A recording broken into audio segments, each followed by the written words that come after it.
but having Cole Ragans be the type of guy that can be a big-time strikeout guy with whiffs on his fastball in the strike zone that this team really doesn't have a ton of right now, it makes a massive difference. And I'm excited for what he can bring in 2026, health assumed, which is obviously tough to do with pitchers nowadays.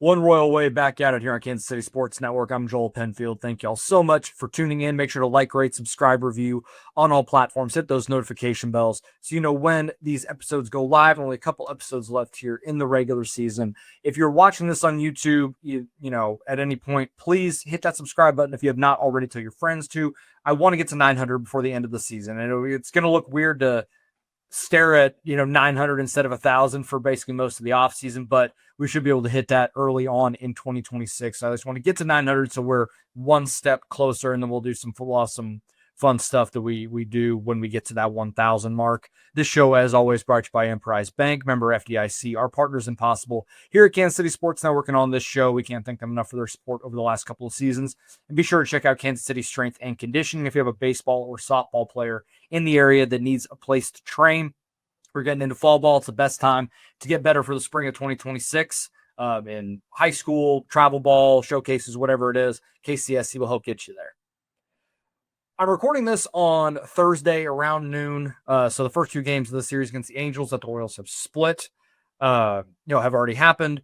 Their game, they got another late game tonight, so it doesn't make sense to do a live show at 11 p.m. When these games are over, and then we'll have a live show at the end of the season on Sunday night after all the Chiefs stuff is done. The Royals will play a day game in Sacramento and talk about the full season as a whole, recap a little bit of that series, and have a little bit of fun on Sunday night there. My main takeaway from the 8-4 win on Tuesday was Cole Ragans looked awesome. He was great. 5 innings, 2 runs given up, 10 strikeouts, just 1 walk. It was a 2-run home run to Teodosio. And it was his first career home run, just kind of like the Geno fastball, just one fastball's out over the plate a little bit too much, caught a little too much of the plate, and that was it. Other than that, he was fantastic. Scattered, only 3 hits, struck out the first 3 of the first 4 batters he faced, 5 of 6 of the first 7 batters that he faced on the day. And it was, again, a very fastball-heavy day. And when he's locating his fastball in and around the strike zone, it's really hard to hit. Fastball was around 95, which is where it's been for most of the season. Averaged around 20 and between 17 and 20 inches of induced vertical break. I mean, when he's able to get that carry on his fastball, there's not many guys in the league that are touching it. And it sucks that we didn't get a healthy Cole for most of the season, because this version of Cole Ragans is a Cy Young candidate with the likes of a Skubal, a Crochet, other guys that are, going to be involved there, but those are the 2 main ones, for the Cy Young in the American League. And Cole is firmly going to put himself in that conversation, health assumed, in 2026, if this is the type of player that he can be, the type of pitcher that he can be. I mean, he finished, I think, 4th in 2024, making every single start. This year, a little rocky just from the health side at the beginning of the year. And then he misses 3 months and comes back, and limited pitch counts. He's still punching tickets, limiting hard contact for the most part.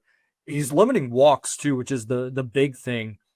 This season, and I remember hearing him talk about this when the initial groin strain happened. He said it's been a weird year because he's striking out guys at a higher clip than he ever had at any point in his career. He's walking guys at a lower clip than at any point in his career, and he's getting hit harder than at any point in his career. So it's kind of a weird spot for him, but the ERA obviously on the season doesn't look great. It's 5.02, but a lot of that was inflated by some bad starts when he got hurt. But 90 strikeouts and 57 in a third innings, only 19 walks. He had 67 walks in 186 innings last year. So maybe just a little bit of time off the spin zone is, yes, he was hurt, but that's also 3 months that his arm had time to repair and rehab. And then now he'll have a full off season. He can go into a full workload. And if he's able to bounce back, be closer to the guy he was in 2026 with the rest of this rotation and Waka, Lugo, Cameron, and whoever they decide to throw in that fifth spot, it's still going to be one of the better rotations in all of Major League Baseball. And they have a true ace type guy that they've really lacked. And Chris Bubich picked up some of the slack there for most of June and July, and then he gets hurt. So yes, Waka has been very effective this season. The last couple of starts, not awesome, but he has been about as steady as it gets for most of the year. Noah Cameron was a very steadying force with his team. Ryan Berger, Stephen Kolek came in and helped solidify some of that as well. Michael Lorenzen being a 5-starter with a mid-4s ERA. That's about what you can expect. But having Cole Ragans be the type of guy that can be a big-time strikeout guy with whiffs on his fastball in the strike zone that this team really doesn't have a ton of right now, it makes a massive difference. And I'm excited for what he can bring in 2026, health assumed, which is obviously tough to do with pitchers nowadays. Assuming that they're going to be healthy. And, Cole Ragans is a double TJ guy, shoulder injury this year. It's going to be tricky, but if he is healthy, then, you're in the, you could have something special here for Kansas City in 2026. And I thought coming into the year, maybe if he's able to replicate what he did last year, he could contend for the Cy Young. That obviously went off the rails very quickly, but I'm going to be firm in that belief in 2026 because the track record when he has been on the mound in Kansas City has been one of the better pitchers in the league, one of the better left-handed starters in all of Major League Baseball and not just the American League through most of this season. A little bit of time on the offense. They faced a lefty, and it wasn't real pretty for him. He scatters 7 hits, gives up the 3 runs. Mike Kell with 3 hits out of the leadoff spot. Bobby gets 2 hits, a big double at the end to get some insurance. Salvi goes into second place all time in Royals franchise history, passing Hal McRae for RBIs in a career. He's second only to George Brett. Now he's got 400 RBIs or something to go until he can get to George Brett. So the home run total is more attainable for 2026, but it just reinforces that belief that yes, he's going to be, that number 13 is going to be retired in Kansas City, and he's just going to continue to stack these numbers, and just continue to try and keep Father Time at an arm's distance for hopefully, the rest of this season and these last 4 games and for hopefully all of 2026, he's able to do the same thing. Adam Frazier had 2 big hits in this game. He had a double that really heady base running, forced the throw. He probably wasn't going to get to third, but by forcing the throw to third allowed the second run to score and getting in a little bit of a rundown, pretty heady play there.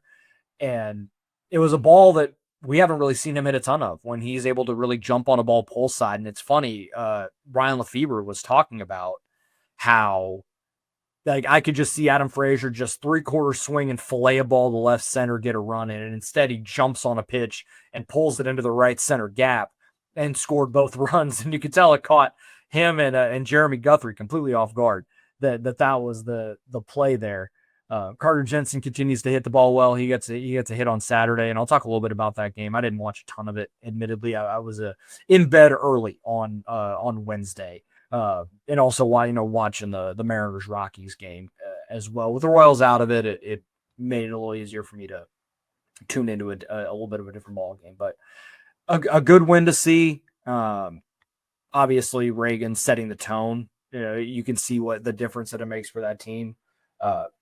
They got an early lead for him, just like they got an early lead for him in his first start back against the Mariners. And it allows him to settle in and just throw his fastball in the zone. And he got 17. To get back to Cole, just a few more stats. He threw 42 fastballs and got 13 whiffs on it. And it was a 38% call strike whip percentage, 45% on his fastball. Changeup got 4 swings and misses. I mean, when he has the fastball working in the zone, that changeup is deadly because it's a 10-mile-an-hour difference pitch with this arm side fade that he can throw in the middle of the zone and it fade away, but it looks like that fastball coming out because he's got that arm speed, to go with it. Didn't throw a ton of sliders, but he really didn't need it. He threw 42 fastballs out of 72 pitches. Like he was like, it was one of those like, hey man, they're not catching up to this. I'm just gonna throw it and let it work.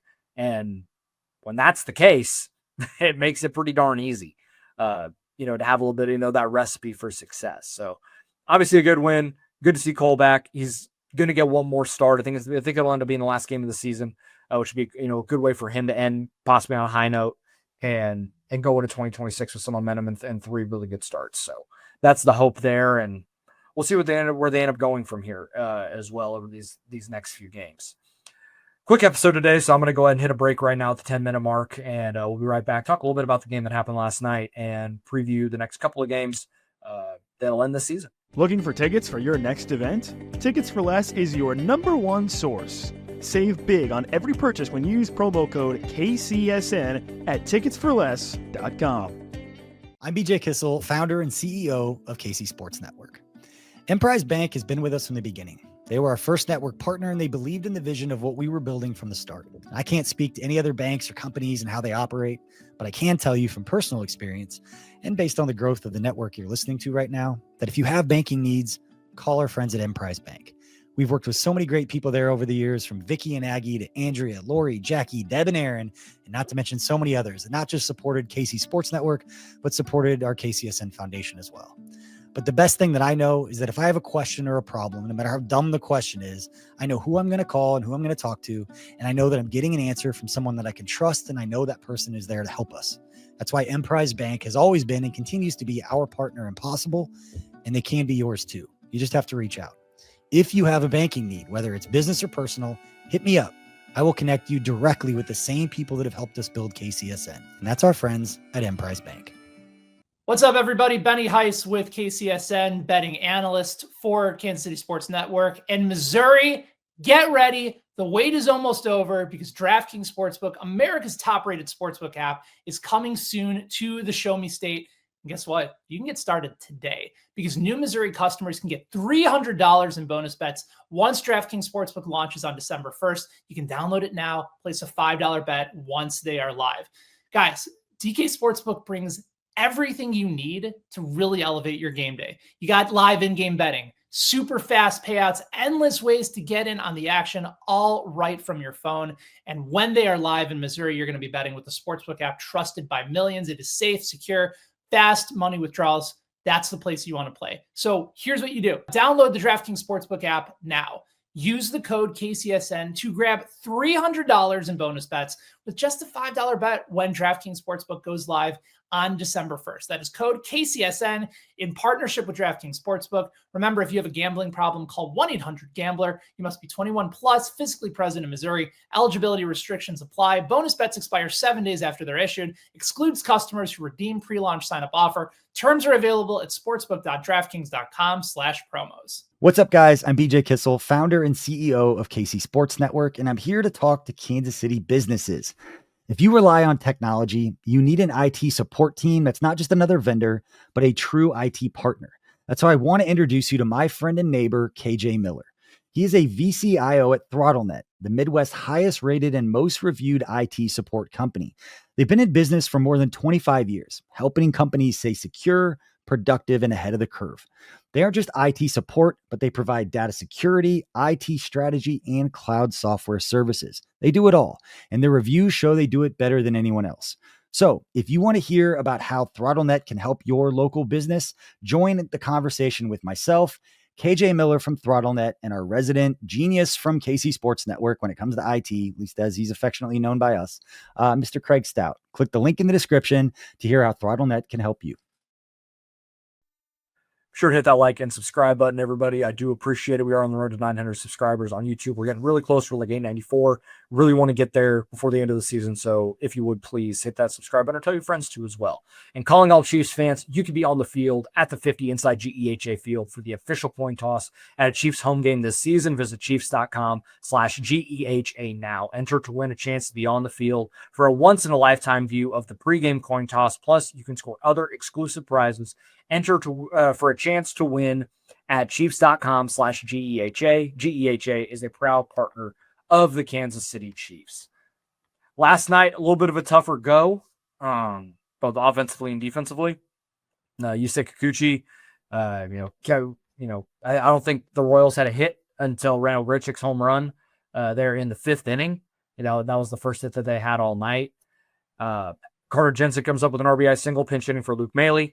They went heavy platoon against Kikuchi, as much as they could. Vinny, Yaz, and Caglione, I think, were the only those are the only lefties in the lineup. And then they brought Yaz in, brought Jensen in, brought Adam Frazier in for Tyler Tolbert later in the game. So, but it didn't matter. Like, your first 4 guys, Michael, Bobby, Vinny, Salvi, go 0 for 12, 5 strikeouts. Not winning many games that way for this team. I mean, this team goes as those top 4 go for the most part, and it didn't happen. Kolek pitched fine. He's been solid when you consider the fact that he just is not a big strikeout guy. Only 2 strikeouts in this game, 2 walks. Scattered 5 hits, 3 runs. Only 2 of those were earned. They had 3 errors in the field behind him, including an error that he had on a pickoff throw that went awry. Cags had a fielding error in right field. Jonathan India had an error on a throw, his 13th error of the season. The Jonathan India conversation, I think, is very interesting, because I go back and forth on what they're actually going to do with him. Talked a little bit about it on the last episode. Someone asked, if he's going to be back. He's still will be under club control for another year. Obviously, it has not gone the way that the organization thought when they brought him in to be the leadoff hitter. They tried to stick the square peg in a round hole for most of the year when it was clear it wasn't working in the leadoff spot. He'd been banged up at various points. Only 1 IL stint though, or I think he's had 2 maybe. But he just hasn't been as productive. And even then, he had a little spark there for a couple of weeks when they moved him down in the order to, like, hey, you more opportunities to drive runners in. And he did that for a little while, and then it kind of went away again. And he really hasn't been productive since he came back off the injured list with I think it was knee soreness. He hasn't been playing a lot. It's mostly just been against lefties, pinch hit opportunities. They've been giving more run to Adam Frazier. They've been giving more run. They've been giving run to guys like Tyler Tolbert. Michael Massey, back in the fold, changed things a little bit. He's getting more opportunities at second base than Jonathan India is. So either he is hurt and they're just trying to be cautious, give him some time to play, let him play a little bit, and he's still just not fully healthy, or he's out of the plans for 26, and this is a non-tender situation, which would be a pretty rough look, considering what Brady Singer's been fairly productive for Cincinnati this year. It doesn't make me go back and relitigate the trade of this was a terrible idea and they should have never made it. Like, I'm not there with it, because I think the process, what they tried to do was sound. He's tried to sell high on Brady Singer. You're able, if the rotation had fallen to shit and they completely fell off a cliff because they couldn't cover the innings that Brady Singer provided, then I think it's a more interesting conversation. But the pitching was as good, if not better, this year, despite all of the injuries, and being able to supplement in Noah Cameron and Ryan Berger and Stephen Kolek. Like, it shows that this team has a very solid foundation of pitching. So taking swings on a position player and using pitchers as your capital to go and make a move, the process was fine. The player just was not what this team thought he was going to be. And I don't know if it's going to get better next year. Like, I don't know if you can run it back. Like, there's a lot of situations where I've looked at this and thought, I don't think this team is that far off. And I still don't think they are. But I wonder where they go and try to make the upgrades. And is second base the one you try and make an upgrade at? Because Michael Massey can't stay healthy, and he wasn't very productive this year when he was healthy. Jonathan India is been a defensive liability for most of the season, and has not been a productive hitter either. And he's also been banged up. And I don't think bringing back Adam Frazier, as awesome as he's been, and like, to his credit, we all dunked on the move and didn't understand it. Adam Frazier has been really good for this team and has provided a spark for this team in spots, and has provided solid at bats and plate appearances, and turned from, man, he's going to play 2 days a week, to I don't think they can keep him out of the lineup most days. But I don't know, bringing back a 35-year-old Adam Frazier, I think he might be 35, maybe 36. We're going to confirm that.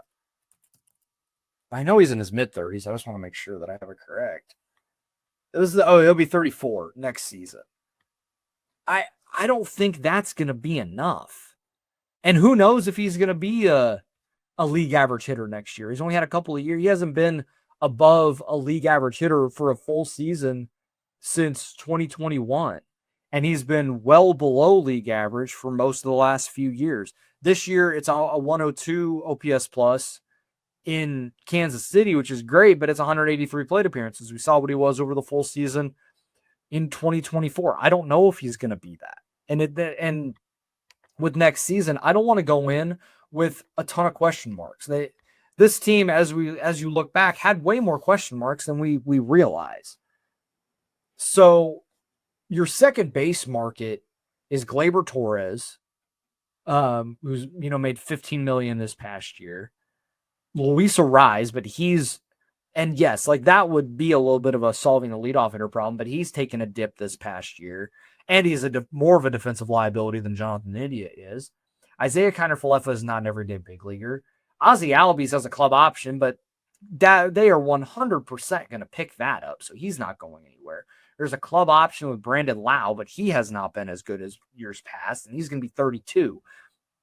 So it's a really tricky spot for Kansas City when you think about trying to plug some holes in second base and left field are really the two that I'm looking at for 2026. And I don't think running back Adam Frazier is going to be a big needle mover for a full season. Like, he's been a spark for this year, but is he really going to be that for a full season next year? I don't know.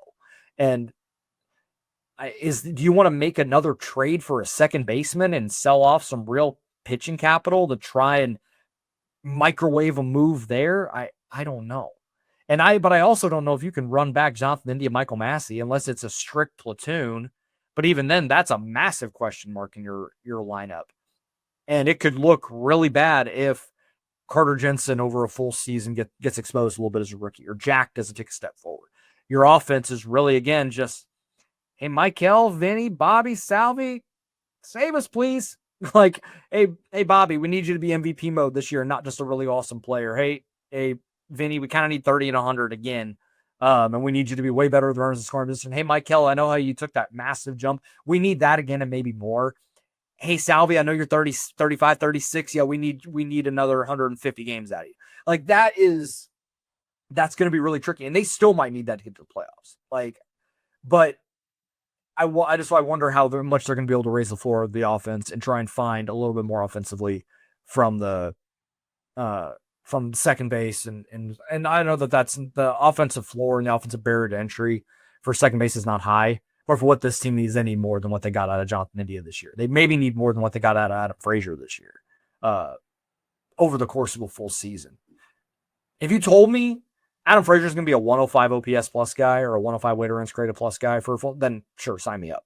But I'm not going to bank on that for a full 162 games. I don't know. I guess we'll see.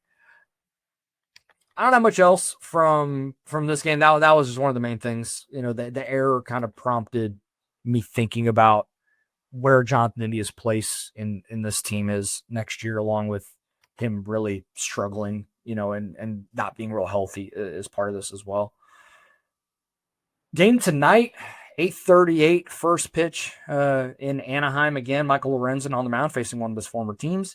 And Mitch Ferris, who made his big league debut against the Royals back on September 2nd and went 5 innings, 3 strikeouts, 1 earned run, and 3 hits. And I mean, he shoved against them a little bit. Since then, his last 2 starts, he hasn't gotten out of the 5th inning, 5 earned runs, and 4 walks against the Mariners. And then in his most recent start against the Rockies, 8 hits, 6 earned runs in 4 1/3. This guy is gettable. There's more film out on him. I want to see them take it to him a little bit and exact a little bit of revenge from what we saw in Kansas City when it was his first big league start, and they couldn't do anything against him. And it's not like there was anything super impressive about what he did. I'm not trying to diminish the guy, but nothing really stood out to me. No probables out there yet for Kansas City. I think just based on the rotation, I think it'll go Cameron, Waka, Ragans is my guess to end the season. So Noah Cameron gets one more outing against Athletics lineup that he did well against in Kansas City earlier this year. Now, the interesting part about this series is that ballpark is going to be real interesting.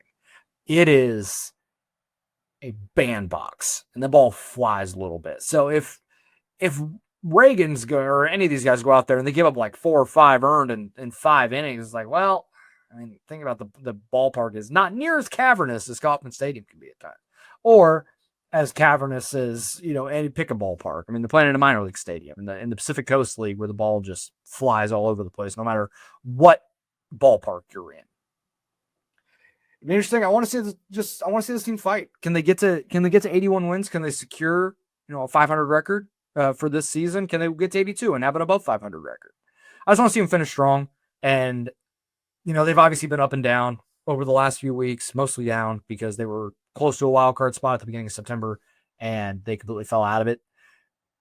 And with them being eliminated, like obviously that's got to weigh on you a little bit, but they knew that they were eliminated going into the game, like 20 minutes before the game on Tuesday, and they went out and won. So mentally they're still there. This team is going to continue to fight. It's one of the great qualities, I think, of this team, that even if as flawed as the roster may be, as flawed as the team may be, as down as they might be in spots, they always just find a way to fight and stay in it. And we'll see what they're going to be able to do. I'm excited for these last 3 games and last 4 games, I guess. And I'm curious what they have left in them to be able to end the season on as high of a note as they can, even though they're not making the playoffs, taking a little bit of a step back in 2025. Obviously, I don't have any alcohol because it's the middle of the workday, but I'm going to toast game Cole Ragans. 10 strikeouts in 5 innings has looked like the Cole Ragans that we've become accustomed to. And I'm excited for what he's going to do in potentially his last start in Sacramento at the this weekend. We'll be back Sunday night, 8:30 Central, possibly 8:30 Central, sometime between 8:30 and 9. Producer Nick runs the post-game show for the Chiefs on 96.5. So whenever he's done with that, he's going to pop over here and do this. So God bless him. He's been awesome all season long. He deserves way more credit than I've given him on this show, and way more praise than I probably have, which is my fault for not doing that. Thank you all very much for listening. Again, like, rate, subscribe, review on all platforms. And we're trying to get to 900 subscribers on YouTube. I'm going to keep hammering away at that, over this episode and the next, and hopefully we can get there before Sunday. If not, we got a couple off-season shows that we'll do, through October, and then we'll go dark for a little bit and we'll pick right back up, as, throughout the off season, and really get going once spring training starts to roll around. Thank you all very much. And we will talk on Sunday night. Thank you, everybody. Have a great one.